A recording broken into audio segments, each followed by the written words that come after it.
Chapter 5. Then came all the tribes of Israel to David unto Hebron, and spake, saying, Behold, we are thy bone and thy flesh. Also in time past, when Saul was king over us, thou wast he that leddest out and broughtest in Israel. And the Lord said to thee, Thou shalt feed my people Israel, and thou shalt be a captain over Israel. So all the elders of Israel came to the king to Hebron, and King David made a league with them in Hebron before the Lord, and they anointed David king over Israel. David was 30 years old when he began to reign, and he reigned 40 years. In Hebron he reigned over Judah 7 years and 6 months, and in Jerusalem he reigned 33 years over all Israel and Judah. And the king and his men went to Jerusalem unto the Jebusites, the inhabitants of the land, which spake unto David, saying, Except thou take away the blind and the lame, thou shalt not come in hither, thinking, David cannot come in hither. Nevertheless, David took the stronghold of Zion, the same is the city of David. And David said on that day, Whosoever getteth up to the gutter, and smiteth the Jebusites, and the lame, and the blind, that are hated of David's soul, he shall be chief and captain. Wherefore they said, The blind and the lame shall not come into the house. So David dwelt in the fort, and called it the city of David. And David built round about from Millo and inward.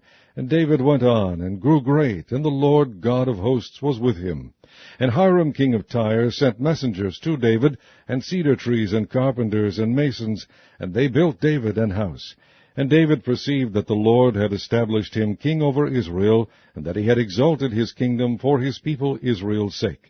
And David took him more concubines and wives out of Jerusalem, after he was come from Hebron, and there were yet sons and daughters born to David. And these be the names of those that were born unto him in Jerusalem: Shammua, and Shobab, and Nathan, and Solomon, Ibhar also, and Elishua, and Nepheg, and Japhiah, and Elishama, and Eliada, and Eliphalet.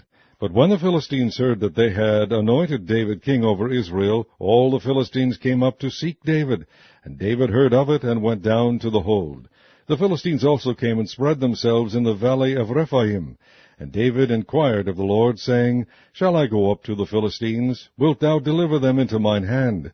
And the Lord said unto David, Go up, for I will doubtless deliver the Philistines into thine hand. And David came to Baal Perazim, and David smote them there, and said, The Lord hath broken forth upon mine enemies before me, as the breach of waters. Therefore he called the name of that place Baal Perazim. And there they left their images, and David and his men burned them. And the Philistines came up yet again, and spread themselves in the valley of Rephaim. And when David inquired of the Lord, he said, Thou shalt not go up, but fetch a compass behind them, and come upon them over against the mulberry trees.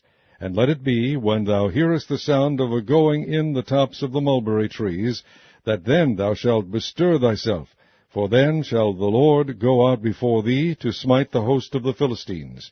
And David did so, as the Lord had commanded him, and smote the Philistines from Geba until thou come to Gazer.